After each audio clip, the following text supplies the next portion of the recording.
All right, welcome back, everyone. So Palantir just reported their Q1 earnings. The 10Q is out. So what better opportunity than now to actually go through all the numbers, look at the charts, how we usually do it, and then have an updated look at my valuation for the company. So it's been a while since I posted a video, but what better time to make a comeback than now? So first things first, stock took quite a hit here initially after the earnings. I believe that's simply because there was just too much baked into the current quote. Like, it was trading in the 120s, and it was quite expensive by every pricing metric, like price to sales, price to earnings. It still is, as we can see, trading at 90 price to sales currently. Even after the down day, it's up today on some news partnering with Ecuador and some other stuff. And 486 price to earnings. However, on this channel, we don't really care about pricing. We care about valuation, intrinsic valuation. So we'll have a look at that as well, see where we are. Without further ado, let's just jump into the charts here. Let's perhaps start with total revenue growth. So the company grew 39%. And I myself made a tweet saying I believe they're going to grow at least 40. I just didn't know the other number. During the actual earnings stream with Amit, I said 48%. Now, that might sound crazy, but I mean, it's just there's not many millions to make it jump from this current 39 to 40 plus or even 48% year over year. And the reason I predicted 48 is simply because of the deal activity that we had and the current environment throughout of Q1. Now, the problem with a company like Palantir is that it's much easier on an annual basis to try to forecast revenues. On a quarterly basis, we don't really know when revenue recognition from contracts will actually happen. So it's a lot of a guess more than anything, really. Even though you might know the direction, you might know the deal sizes, the deal structure, the deal amount, it's really difficult to get the quarter down because we simply do not know when the revenue will be recognized. But in any case, 39% is still very, very strong, as we can see an accelerating trend here. And throughout this, this is from Q1 of 2019. From Q1 of 2019 to Q1 of 2025, so in 6 years' time or 25 quarters, they only had a single quarter where revenue declined, and that was from Q4 of 2019 to Q1 of 2020. The rest is just up and away, and as we can see, at an accelerating pace ever since AIP launched. Somewhere between Q1 and Q2 of 2023 here, when we bottomed out at 13% year over year. And then we have this re-acceleration almost being back at 40%, so 39% year over year for Q1, which is obviously very, very strong. But where does that come from? Well, the first chart I want to look at for that is the cohort growth. So simply how much of that revenue growth is from existing customers, meaning customers that have been with Palantir for 12 months, a year or longer, and how much is from new customers. And as we can see, a majority is from existing customers, and that is increasing. So we bottomed out somewhere around 7% from current customers, and then it's just been accelerating. And that is largely driven by AIP, I believe, because we know that AIP is consumption driven. So if you only implement AIP for one use case in your business, Palantir can only bill you for using it for one use case. However, when you start to distribute AIP throughout the whole enterprise and use it for everything, you basically run your whole business on AIP. That's when Palantir can really start to bill you like 2 to 3 times as much as they would if you only had Foundry, for example, depending on how much you use AIP for your business, basically. And the value proposition is so strong for using AIP from customers' testimonials, AIP cons, and so forth, that the scaling effect is immensely powerful. So 24 out of that 39% came from existing customers, and as you can see, it has just been accelerating. And 15% came from new customers, so less than 12 months. And that is really, really impressive. So basically, just scaling your current customers puts you at like 24%. So it's not really difficult to reach that 30%, for example. So that's a really key and core part to Palantir's business, which really shows strength in the revenue. Like, you are acquiring customers and then you're scaling them up over time, which as you acquire more customers and all those customers just keep scaling, like, it's a really powerful compounding effect there. Now, if we look at commercial, 33% year over year, also an acceleration from 31% from last quarter. However, it is down quarter over quarter in terms of the trend, not actually like less than Q4, but the trend decelerated because, well, Q4 was just a monster. So as you can see, prior to Q4 here, we had 5% quarter growth, 3%, and then like boom, 17. So Q4 was just really, really exceptional in terms of commercial growth. And then, of course, it's hard to compound another 17% off of that. So 7% to me is fine. The overall year over year is still very, very strong at above 30%. And more importantly, looking at US commercial, so specifically the US, it's actually basically flat quarter over quarter. So the deceleration came from non-US commercial, meaning international. It actually declined 10% quarter over quarter and declined 5% year over year. So if you look at this chart here, this is from Q1 of 2022, the first reportable quarter that we can actually like aggregate or separate US from non-US commercial. Not a lot has happened here. It's basically just flat for 3 years straight. I mean, 120 million, like it ebbs and flows up and down, but yeah, I mean, nothing is happening. And Carp and team have basically spoken about this since the first quarterly report. Like the first earnings call, they mentioned that, yeah, Europe is not really playing ball. However, I believe that will change. I mean, we're already seeing change in international government with the NATO deal that was recently announced, where they are adopting Maven. So, you know, the euro area GDP growth was something like 0.8%. I mean, it's not sustainable to just be so heavily regulated and so behind on everything, where it takes like 5 years to get something approved, and like the whole euro environment, it's not sustainable that it stays that way. So over time, I believe that non-US commercial will catch up. I believe Palantir is doing great in Japan and South Korea. From the deal announcements that we have seen, it's mainly just Europe, and Europe will come along sooner or later. When that is, who knows, but it's not really sustainable. Like outside of Palantir, Europe is struggling with economic growth. So they will have to adopt AI at one point. Going to US government, or we can just look at overall government first. Also very, very strong, slight deceleration in growth quarter over quarter, but I mean the trend from the year over year chart is just fantastic. So 45% year over year, accelerating.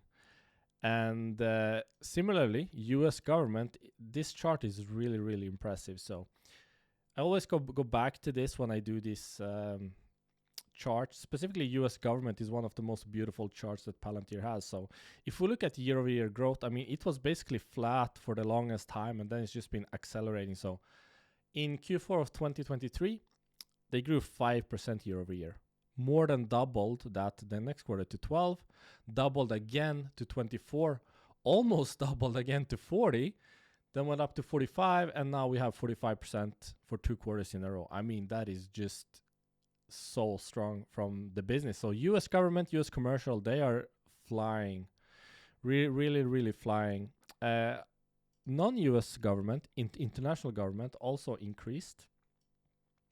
Not with the Maven stuff that was announced during Q2, but still 45% year over year in international government, which is also very, very impressive. And from Q3 it grew 12%, then more than double to 29, and then we have 45. So the trend on the year over year basis is really strong for international government. And again, a deceleration quarter over quarter, not the biggest deal as Q4 was, again, amazing. But yeah, there is growth. Another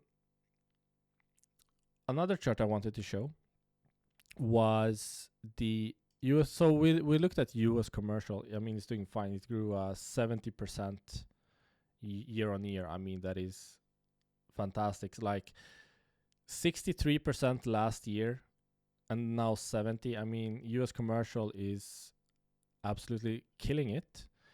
However, what I wanted to look at was US commercial excluding SPACs. So just looking at organic revenue growth. For those that might not be familiar, there was a period in time where Palantir basically invested in SPACs, and in return for doing that, the SPACs signed contracts with Palantir to use Palantir software. So it was like, yeah, paying for revenue in a sense. I mean, it's quite a complex topic. It's not that simple. I have a video out on that if you want to go look at it. It's one of my first ones probably, so quality is probably low. But yeah, so basically excluding these SPAC deals and the revenue that they get from those SPACs still to this day, instead of 70%, US commercial actually grew 98% year over year, almost 100%. I mean, I think it's if they grew another $2 or $4 million, I forget, but like, yeah, basically $2 or $4 million more, it would have been 100% year on year revenue growth in US commercial. And that is organic, like excluding SPAC. So that just shows how powerful US commercial is right now and how it's steamrolling. Segmented revenue, I mean, we basically went through that. What I wanted to look at finally was average revenue per customer. And here we exclude the top 20 customers because they contribute something like 46% of overall revenues. So if you include those 20 customers, this gets really, really inflated because it's such a low percentage of customers, but they contribute like almost half of the revenue. So I exclude the 20 largest customers and only look at the rest to see like, okay, how much is each customer contributing every quarter? And this is on a trailing 12-month basis.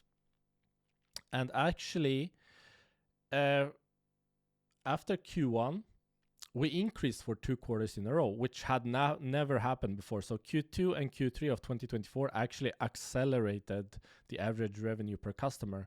That had not happened before that. So that was like really powerful.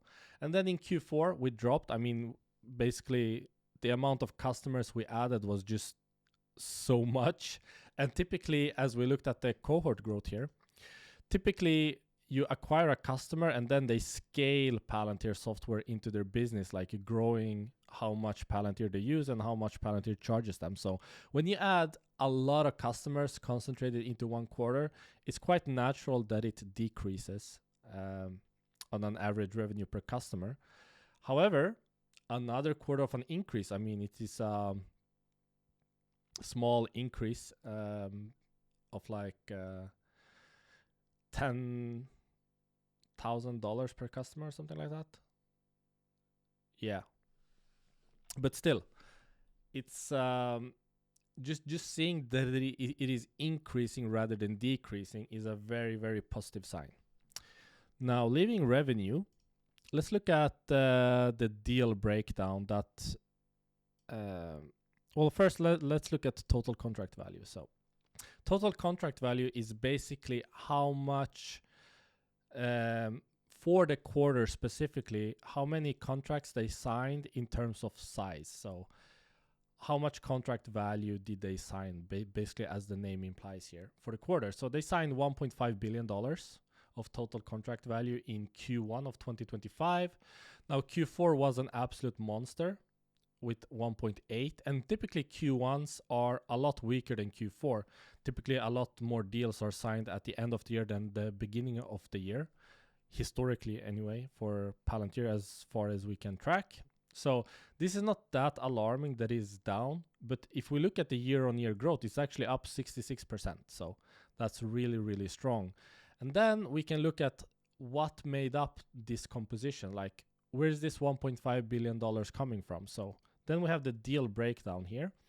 So we signed a record amount of deals for this quarter at 139, compared to the previous all-time high, which was the quarter before at 129. And 88 of the 139 was contract deals of 1 to 5 million. So the small, the smaller deal sizes, basically. And hopefully over time, those will scale up into much larger contracts for Palantir. But still, like, it used to be the narrative that Palantir only partners with like Fortune 500 companies. It will never be available to smaller businesses. I mean, they are disproving that right here and right now. I mean, it is growing very strongly. Like, that's a huge jump, 71 to 88. I mean, that is massive.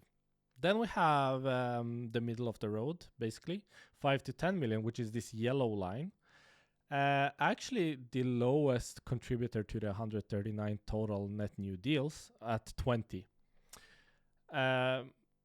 More interestingly, the largest cohort here, so closed deals of at least 10 million. So that could be 10, 11, or it could be $100 million worth. We don't know, just more than 10.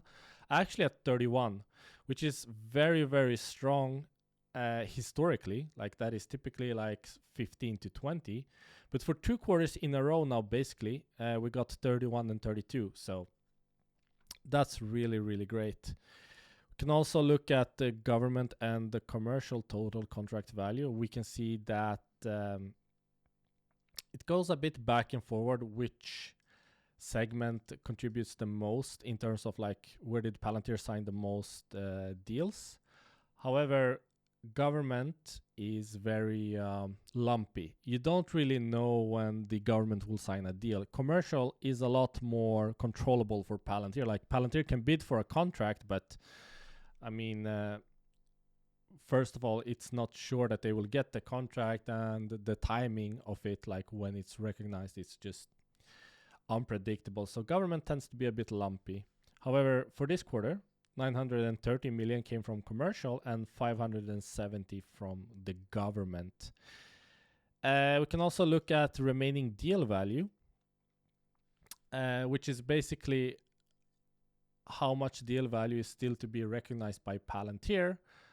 And not all of this, well, basically 6 billion is guaranteed. So that is important to keep in mind, that the remaining deal value also includes options. So it's not guaranteed that they will recognize all of this. But yeah, hit a new all-time high here at, I should probably change this color. Let's see, let's do,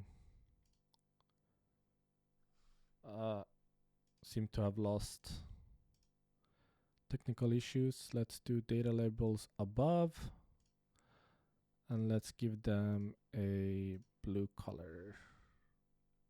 Okay, that's actually, sorry for this. Let's just do that, and here we go. Now we can actually see some percentages here.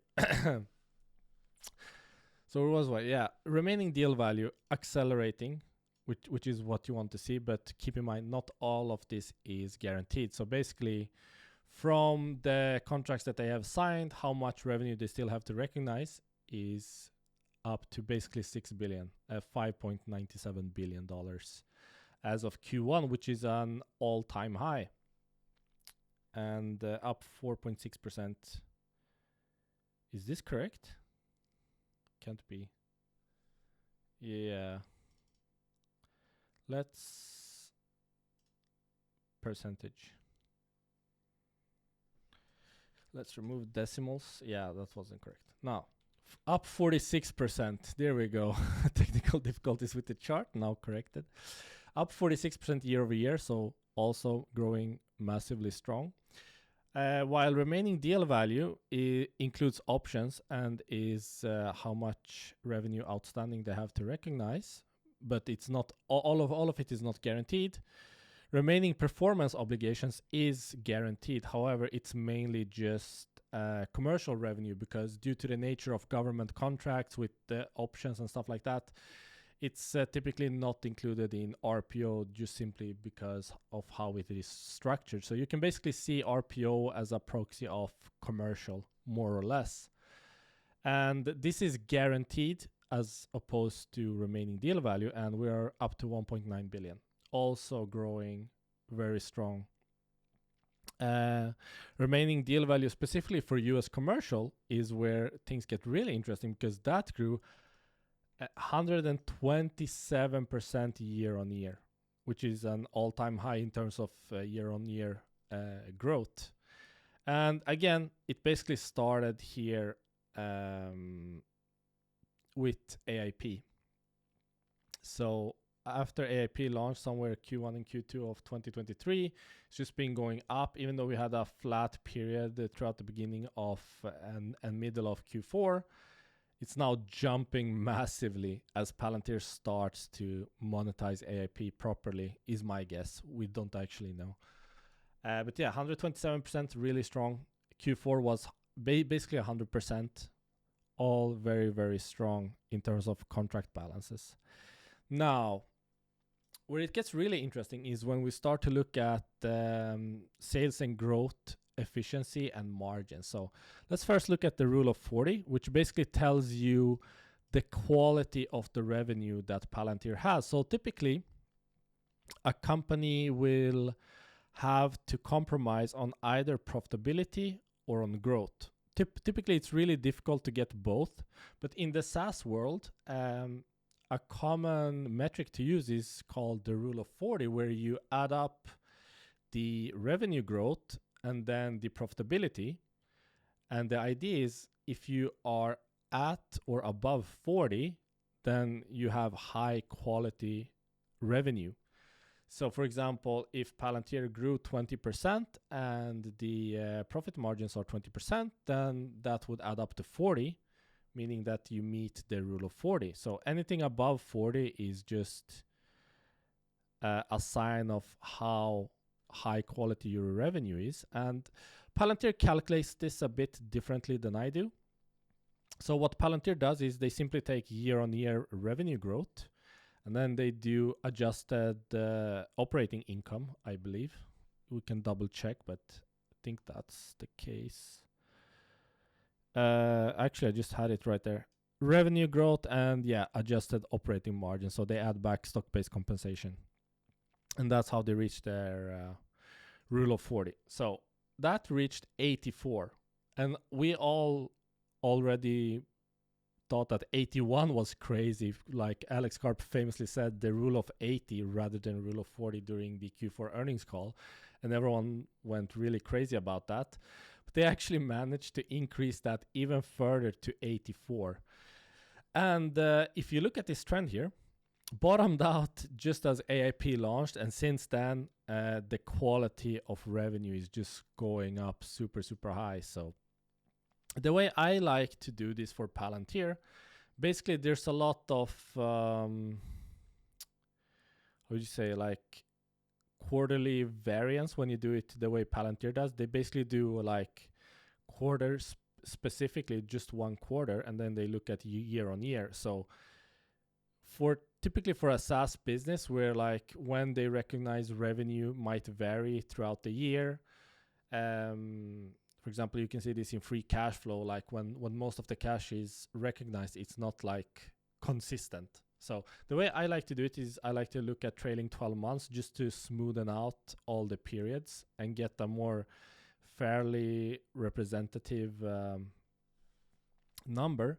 So I do free cash flow to the firm on a trailing 12-month basis, and then I do revenue on a trailing 12-month basis for my rule of 40. So rule of 40 is not per gap, so there's no like actual standard for it. Companies typically do it however they want. Analysts do it however they believe is most fit for a business. So for some businesses that aren't profitable, you might do it like Palantir, where you do adjusted operating income, where you add back stock-based compensation or other expenses you don't believe is representative of the operational efficiency and stuff like that. So the way I do it is free cash flow to the firm and revenue for Palantir specifically, and that is also growing beautifully, as you can see here. Up to 74, Palantir reported 84, the way they calculate it in their presentations. Revenue per employee. So people always have comments about Palantir stock-based compensation, which we will get to, and I will comment on that.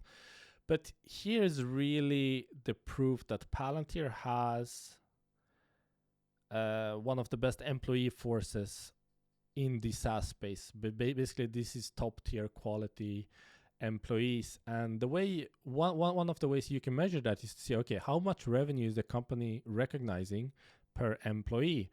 And I do it on a trailing 12-month basis here. So 779,000 per employee. So that is growing beautifully, as you can see. Similarly, since the launch of AIP, it's just been accelerating. So increasingly more efficient per employee. Like you don't really need to invest so much into your human capital to grow that revenue. And this is like, last time I checked, they were the most efficient in the whole SaaS space. So when you add like CRM, CrowdStrike, like whatever SaaS company you want, Palantir was on top. So likely I haven't done it for Q1 of 2025, but I would believe that Palantir is still topping this metric across the whole SaaS space. Customer acquisition costs. So this went up a bit. Of course, Q4 was like a massive inflow of customers, which skewed this a little bit. But it's still really strong, I would say. The implied customer acquisition cost payback in time. So when you look at how many months does it take for a customer to pay itself off, it's at 10.5 as of Q1. It was 5.3, so roughly half the quarter prior. And it costs roughly 2.8 million to acquire the customer when you look at sales and marketing expenses and stuff like that. But still, this whole period here was during the Palantir SPAC era, when they basically bought customers and revenue. So I typically like to disregard this whole, like prior to 2023, it's not very representative. So basically start of 2023, we can see a clear downtrend, which is what you want to see. So we've been speaking about customers. Let's have a look at customers. So net addition of customers was 58, so 58 new customers. And as you can see, the quarter prior had 82 new customers. So that was really, really impressive. 58 is still impressive if we look historically. It grew roughly 40%, 39% year on year. I would expect this as Palantir scales and becomes more and more known, as it reaches new markets, specifically Europe, and even just within the US, Palantir is really starting to be seen as like the go-to for AI in the enterprise. Like every AIP con just proves that further and further. When you have actual customers come up and say like, yeah, this is basically this is saving our businesses, like this is making us so much more profitable, this is increasing our outputs, this is really providing value. as that message spreads, the addition of customers should also start to scale up. So 58, very strong. It is an all-time high if we exclude the previous quarter, which was fantastic at 82. So if we look, where is that actually coming from? We can look at government. Government increased 7 customers, and this is both international and US government. So 16% year on year, 7 net new government customers. Commercial grew 46%. So it's been in this 50% range for quite a while, since the beginning of Q1. Just dropped out of that 50% range down to 46, but it's still very, very strong year on year. Like if you exclude the like year on year growth, like this percentage here, and you just look at the bars here, like this upward staircase is really, really impressive. However, commercial, this chart here includes international. If we only look at the US, we see something really, really interesting here. 65% year-on-year growth. Like this, that is super impressive to me. Now, quarter over quarter, it's 13%, which I mean, it's hard when you're comping against the massive quarter that is Q4 on a quarterly basis. But yeah, 65%, slight downtrend, but I wouldn't be surprised if the actual net additions, like if we look at total customers here, that this net addition increases and the year-on-year actually decreases as Palantir grows a larger and larger customer base. That is quite natural.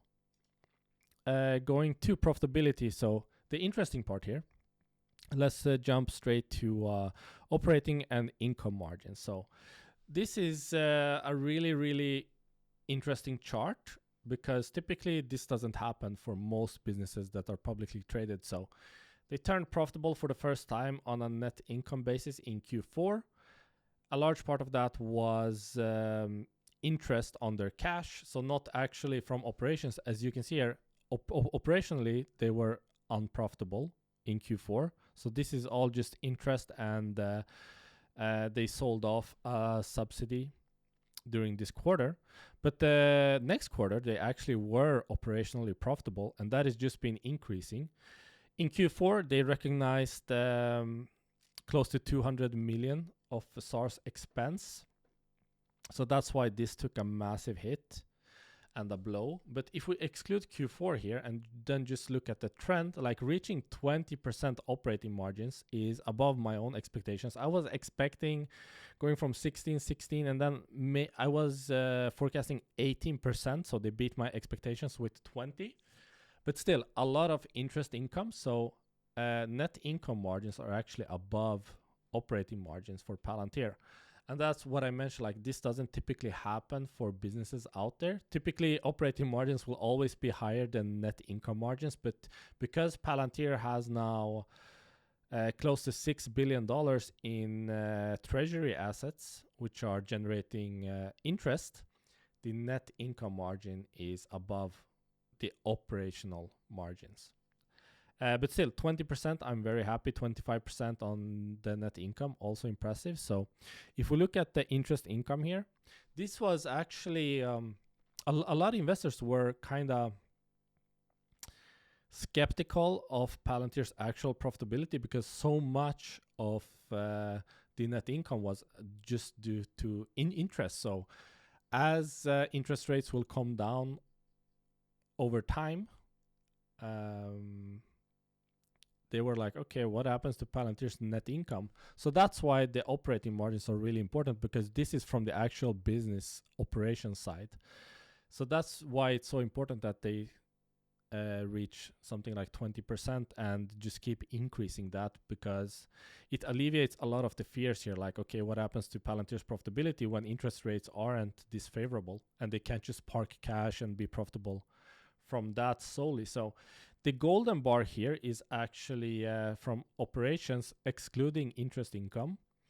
And the interest income is this black part here. So as you can see, it's fairly static here, and then it ebbs and flows in terms of the rest of the business. But yeah, huge golden bar here. representing that 20% operating income margin, less some expenses. But yeah, they are really removing their reliance on interest income as time goes on. Like, as you can see here, they would have been unprofitable in Q1 and Q2 without that interest income. But since then, it is starting to stabilize, and the uptrend here is quite significant, and I expect that to continue. And why do I expect that? Well, if we look at the revenue and then the operating cost that Palantir has, so if you look at sales and marketing, research and development, and general and admin as a percentage of revenue, you can see that it is going down. Now, again, Q4 here had SARS employee expenses incorporated, so that had a jump up. But overall, it is clearly downtrending for each of these expenses. So revenues are growing a lot faster than the operating costs associated with that revenue, which is why we see the sorry, wrong chart. This is why we see the margins overall increase. So fantastic to see, like, the core business is healthier than ever and increasingly more efficient, which basically is what you want to see as an investor in Palantir. Now, we will get to my valuation model later, but I have something like them coming close to 42% in 2034. So more than doubling this in 9 and basically 10 years time. I see this more than doubling. So keep at it, Palantir. And then we have free cash flow. So we have the company reported free cash flow, which is basically cash from operations minus capex, and then they add back stock-based compensation. So that's the way Palantir reports their adjusted free cash flow margins. And then I also added free cash flow to the firm, which looks at all the reinvestment, which I think is a better representation of the cash generation ability of the company compared to how Palantir reports it. But yeah, because there was so much SARS expenses in Q4, they would have never matched that this quarter. So it's down to 42%, which is still a good adjusted free cash flow margin, and 36% on a free cash flow to the firm margin. Now, if we just look at my valuation model, I have them doing 40% for 2025. So I expect that to come up. We'll see how that plays out. But yeah, this quarter couldn't compare to Q4 just due to the massive SBC expense that they had with the SARS. But still, overall, as you can see, like, when they recognize cash varies throughout the year. So looking at it on a quarterly basis is really difficult. When you normalize it on an annual basis, like you look at 12 months at a time, so 4 quarters rather than quarterly, it looks a lot more reasonable here. So you don't have this like up and down depending on when they get cash from their contracts. But if you just look at like on a yearly basis, it's really healthy. And great free cash flow margins. Moving on to the final one, institutional ownership. We don't have full Q1 filings, 13F filings, so I haven't added it here yet. But we talked about this during the earnings stream. For 2 quarters in a row, institutional investors are basically stuck at 49%. They haven't been adding that much in terms of actual percent of shares held. So 49% for 2 quarters in a row. I don't expect this to be a massive jump in Q1. It might actually even decrease. So I believe most of the price action is actually retail investors to the upside. And the downside during Q1 might have led to institutionals jumping ship. We will see when they file. But yeah, of course, the total value of their shares has been increasing massively. up to 85.6 billion in Q4, but yeah, no Q1 numbers yet, so that's not too interesting. If we look at their net cash, so this looks at cash and the cash equivalents as well as their investment in US treasuries, it is up to 5.4 billion from 5.2 the quarter prior. So this chart also, like, they have a lot of cash, and while interest rates are so high, why not just farm that yield? I mean, it makes sense to me. What else would they be buying back shares at 487 price to earnings? I mean, just farm the yield while the opportunity is there. It makes perfect sense. So I don't mind. Outstanding shares, I think 6% year-on-year dilution.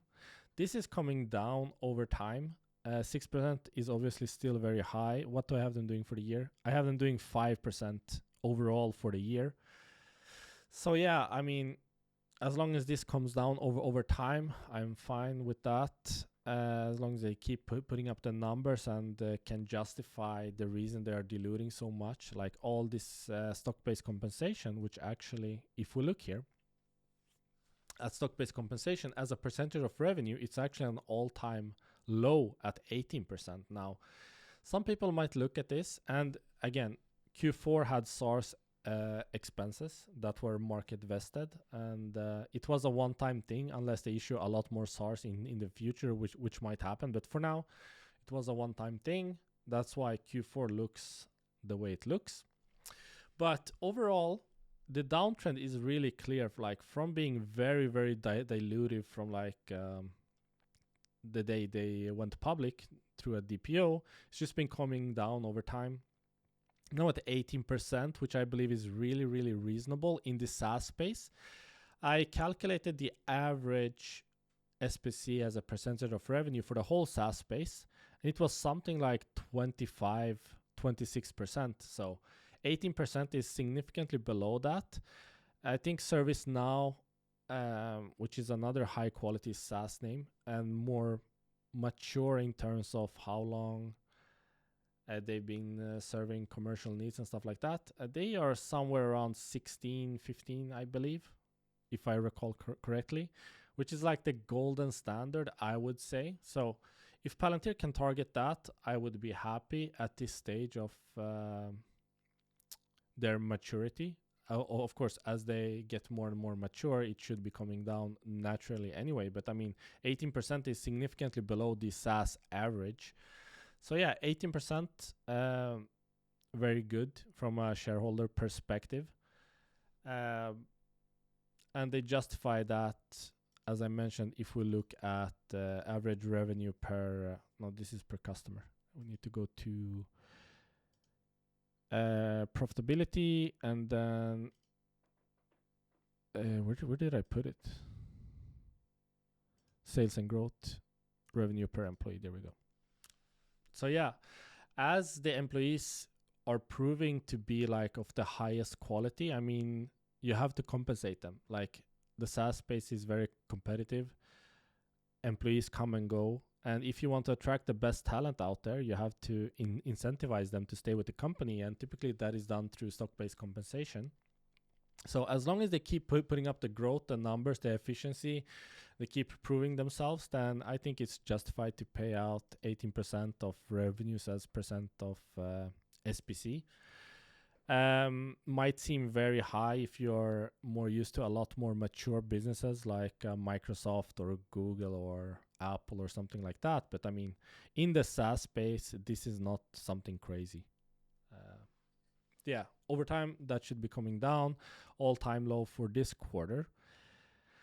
Another just small tidbit. If we look at the SPAC investments I was talking about earlier, so basically Palantir invested in SPAC, so they got actual equity, like stock of these SPACs. In return, the SPAC signed commercial deals with Palantir. I think they call them strategic commercial deals or something like that in the filings.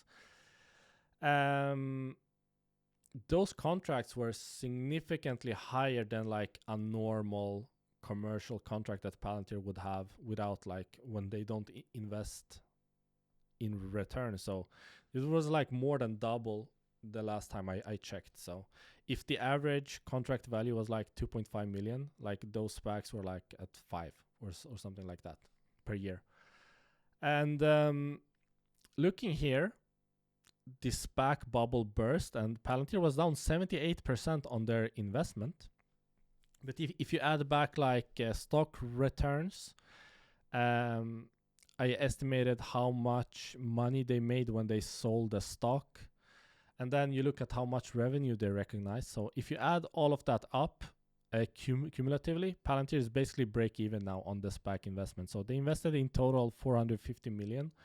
And over time, they have sold off all the stock. So even if Palantir sold all the stock, the SPAC contracts were still in place. So they could like invest today, sell all the stock tomorrow, but the SPAC customers were still like tied to Palantir contracts. So as long as they didn't go bankrupt, which a lot of these SPACs did, Palantir would over time make a pretty nice return on their investment. And basically, it's just break even now. And I believe the remaining, I mean, we can just look in the sheet here. SPAC, let's have a look. Yeah, invested 450. And basically, they didn't make any investments since Q3 of 2022 was the last time they actually invested anything. And since then, yeah, they've been recognizing revenue over time here. As of Q4 2023, they sold off all the stock. So since then, there's no stock. But yeah. Interesting tidbit. I know they got a lot of flack from the Palantir community, from other investors potentially looking at Palantir like, why did Palantir do this? They are down so massively on the SPACs. Well, it's basically break even now, so that's not even a concern anymore. And yeah, the remaining deal value of those is 340 million. So over time, this should still contribute a bit to Palantir's overall revenue over time. So I think we covered most of the numbers. How long have we been doing this? 47 minutes. So trying to keep it under 50. So what we've been looking at here is the Type F Capital Palantir financial sheet, valuation sheet, whatever you want to call it, which has this charting tool, which is really nice. And for everyone that has gotten it from actually Type F Capital's website here, you can get it here, where you get like the dashboard, the charting tool, and all the data for Palantir. Basically, since they, even before they went public, I think I have data dating back to 2009. Like it's over 1,000 rows. A lot of stuff in the sheet. If you've been following the channel, you know that is here. It is available on Type F Capital. I will be sending out a free update to everyone that has gotten it. So that's another thing. You get free updates every quarter. So one time purchase, and I keep updating it, and I keep whenever like I add a feature to the sheet, or whenever I update my valuation, I send out an update, and you get that. So you can go from quarterly to annual. Same thing with the data here. So yeah, it has basically everything you would need to analyze Palantir, and you can do that similarly here. So you can look at an annual basis, or you can look at it goes back to 2009, yeah, for what we have data for. But yeah, you can do annually, quarterly. Also, I am doing one for Robinhood, so expect that soon. Everyone that has gotten the Palantir one can get the Robinhood for 50% off, or you can also buy them together if you don't have any of these, but you don't need to wait because it will be a bundle. But yeah, everyone that has gotten the Palantir one will get the Robinhood one for 50% off. For both, there will be free updates, but also because not everyone has Excel, I'm also looking into making a Google Sheets version for all the data. And for the charts, I'm actually coding a website where you just upload the Excel file, and then you can chart out whatever you want straight on the website in a nice user interface. Like I did some live streams like when I was developing it, if you look at my archives. So yeah, it's gonna be a neat tool. So basically you don't need Excel from soon. from soon. You won't need Excel. You can do it in Google Sheets, which of course is free. For some of the annual and quarterly stuff, which is programmed in with macros in Excel, or for the charts here, like this chart tool won't be available in Google Sheets, but I will launch a separate app on the web, so you can just input your file and then you can chart basically whatever you want from Palantir in a nice interface. So yeah, the last part, just quickly, I haven't done any changes to my valuation, only updated the implied equity risk premium for the month of May from Aswat Modran. But yeah, to me currently, like I have a video out on my Palantir valuation, so you can go and watch that. I'm not gonna take up too much time. You can go and watch that, but currently Palantir is valued at 65% intrinsically according to this model and my projections. You can of course change those projections as you see fit. You can even do a reverse DCF model where you start from where it's trading and see what is implied in the current stock quote with there are instructions up here. But yeah, my current valuation is $65. Actually, I bought Palantir for the first time a couple of weeks ago when it had its severe crash. I think it was like 68. I was like, well, haven't bought Palantir since the 20s, so I jumped on that opportunity, and obviously at $110 as of right now, those shares have done really well.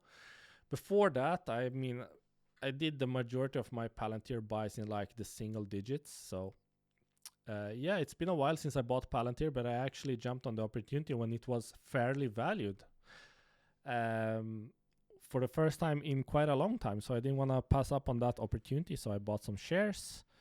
And again, it is now overvalued by 41%. But yeah, I'm not selling a single Palantir share probably forever again. I used to trim some of my earlier single digit cost basis shares, but of course I have regretted all of those shares as the stock price went very, very high. So for now, I don't care about the valuation except for when there is an opportunity. But yeah, other than that, I just hold. But I think it's not only expensive on the pricing side, but also overvalued from an intrinsic valuation side. But the company is executing on all cylinders. Very, very impressive quarter. I think I gave it an 8 out of 10. The highlight being the margin expansion, the continued growth in all segments besides Europe. So yeah, overall, great quarter, fantastic company, and I will keep tracking. And if you have bought the sheet, you can expect an update soon. And whenever the Google Docs, Google Sheets version is available, I will let everyone know by email, and I will also let everyone know when the charting tool is up online, so you can create your own charts just basically with that tool. It will look even nicer than this, so look forward to that. And thank you so much for watching this breakdown. Link will be in the description if you want to get this Excel sheet. All right, everyone, thank you so much for watching, and catch you in the next one. Bye bye.